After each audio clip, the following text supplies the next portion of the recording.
Ole Miss only has one commitment toward the 2025 class, but we're not worried about that this early in the cycle. Ole Miss is having an electric offseason. Lane Kiffin is acquiring talent by any means necessary, and it's only a matter of time before the 2025 commitments start rolling in.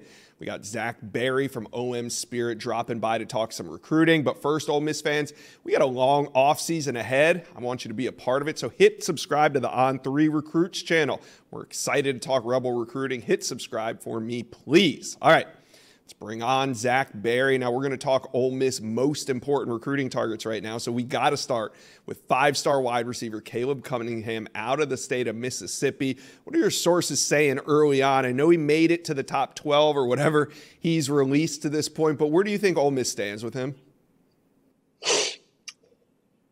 I think they're in the thick of it. I would say Mississippi State is the leader and the current favorite right now. Jeff Lebby did a phenomenal job as soon as he was hired to take over in Starkville to prioritize him and make him feel like the number one guy. But Ole Miss, Lane Kiffin, new wide receivers coach George McDonald are going to get pretty active in this one, I think. Kiffin has made it kind of, hey, I'm personally recruiting Cunningham. Right. And then it'll be a full staff effort, of course, for a five-star guy like Cunningham. But yeah, I'm interested to hear from Cunningham and get his thoughts on the new wide receiver coach hire that Lane Kiffin made last month. Do you expect him on campus this spring? I think so. I mean, Ole Miss has liked to bring guys in for spring practice to kind of see like, hey, this is how we operate. This is how we go about our business. That's been the MO the last couple of years. But yeah, I think Cunningham is certainly someone who, regardless of if he commits early or not, will take all of his visits and enjoy the process and hear everybody out. I think he's pretty truthful with his responses. He's not going to, hey, I'm going to commit here and then I'm done. I think he's wanting to respect all the interest and respect all the coaching staffs and the programs that are recruiting him, and will hear everyone out and take his visit. So, yeah, if not in the spring, Ole Miss will certainly have another Juice Fest this summer, usually late July. But it's going to be a battle, and it's not just Ole Miss and Mississippi State. You've got Florida State, you've got LSU. Everybody wants Cunningham. So, yeah, I think Mississippi State's certainly the favorite right now. But I think Ole Miss is going to go down fighting until pen to paper. All right, a lot of twists and turns left in that one. The next prospect we got to talk about is the top quarterback in the state of Mississippi, but he made an early commitment to Notre Dame. I'm talking about quarterback Duce Knight.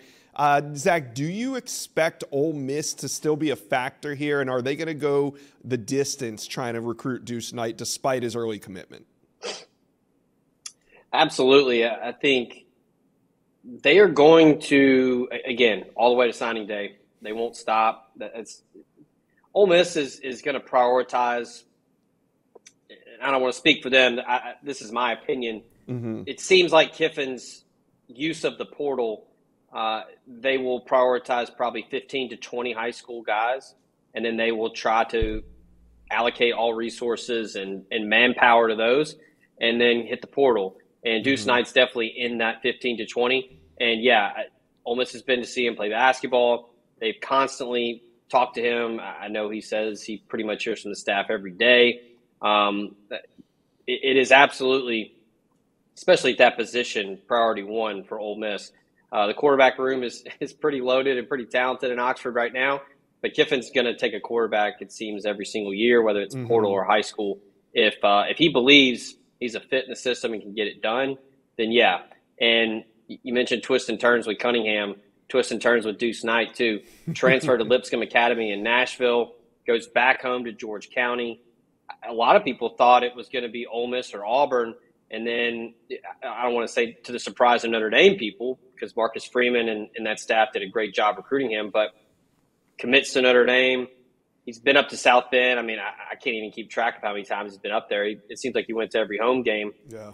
So he's saying all the right things as a committed prospect, but he's still going to hear everyone out and I imagine he'll take his visits. He'll go to Ole Miss. He'll go to some games because he's big on the fit. Every time I've talked with Duce, he's big on, hey, how do I fit in the offense? Do I see myself being successful in it? So you know as well as I do, as long as Ole Miss is throwing the ball around, running the football, spreading things out with Lane Kiffin, then they're going to be in the mix there. Yeah, I expect that one to. I don't think that Lane Kiffin's going to let that one just go away quietly. I think that he'll make some noise in that recruitment. All right, let's head to the trenches. Going to make Marcus Freeman work. Yeah, exactly. You might as well make him sweat a little bit. All right, let's head to the trenches. And last year, the centerpiece of that D-line class was Cam Franklin. And it looks like this year the priority target is going to be Andrew Maddox. He's out of Hattiesburg. He's a top 100 prospect. Where does Ole Miss stand with him early on? Well, big step forward taken in the 24 cycle. Ole Miss signed his brother, A.J. Maddox. That was big. Defensive coordinator Pete Golding and Maddox's dad go way back to their time in college. So there's a connection there, off the field, personal relationship there, but also respected name as a defensive coordinator in the SEC. Year one, top 25 SP plus defense. That's gotten the attention of a lot of defensive prospects, high school and the portal, as we saw Ole Miss land Walter Nolan, Prince Mamielin, a bunch of really good portal players. Now it's starting to show on the trail at the high school ranks. I think Ole Miss is probably the leader right now for Andrew Maddox. I think he's another one. A lot of these guys are pretty honest with how they're going to go about their recruitment.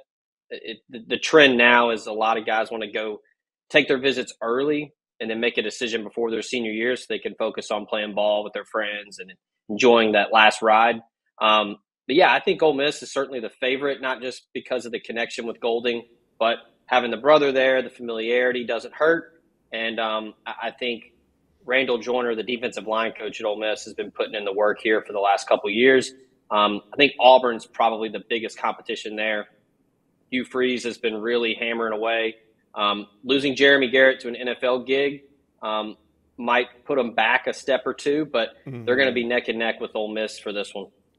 All right. The last prospect I want to hit on is running back Akeelan Deere. He's one of the most explosive players on Ole Miss's recruiting board. Is he in that top 20 group of guys that they would love to have from the high school ranks?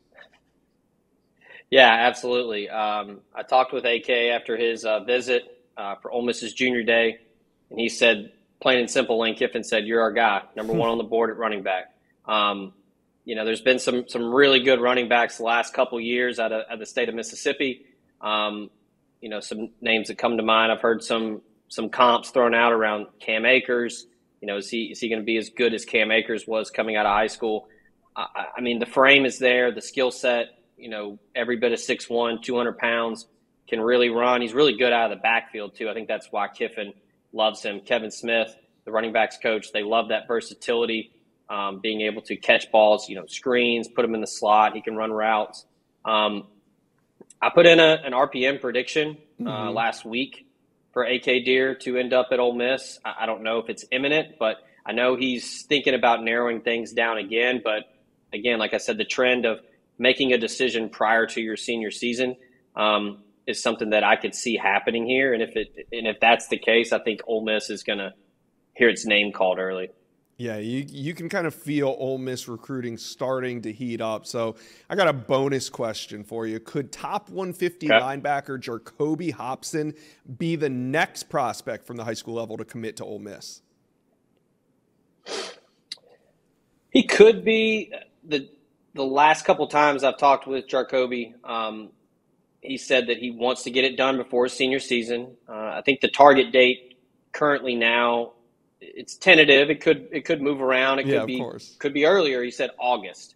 So right around the time when fall camp starts for these high school players, he's wanting to get it done. He's a real quiet, reserved kid. He doesn't talk a lot. He doesn't do a lot of social media stuff, but he was pretty adamant that he wants to make a decision before his senior season, wants to lead his team back to the playoffs, try to get a state championship before he moves on to college. So could be. Ole Miss typically is not a program that's going to push for a lot of early commitments. They're going to kind of let guys do their thing, hey, come here, visit, but hey, take your other visits, see what everybody else offers, maybe compare to what we offer. It's never been one of those, hey, we want to stockpile a bunch of commitments before the spring or summer. But, I think Ole Miss is definitely the leader there. I put in a pick for him last week as well. I think Ole Miss is in a great spot. They just signed his brother, Jobe Hopson, really good wide receiver out of the junior college ranks. Started at Mississippi State, went to Northwest Mississippi, just down the road in Senatobia, was their leading receiver last year. So another good get at the JUCO ranks at wide receiver for Ole Miss. So, again, certainly doesn't hurt that his brother is on campus. He'll be there in the summer. So, maybe he is the next one. But if someone's in between them, I wouldn't be shocked. But I think Ole Miss is in a good spot for Jobe Hopson for sure. All right, well, it's going to be a fun offseason. Like I said, Ole Miss, they're just about to get started. Zach Berry from OM Spirit, thank you for dropping by, talking some Rebel recruiting on the Inside Scoop today. Absolutely. Y'all have a good one. Thank you for watching this video, and if you enjoyed that, go check out the hundreds of videos that we have on this channel, and also do me a favor, hit subscribe to the On3 Recruits channel.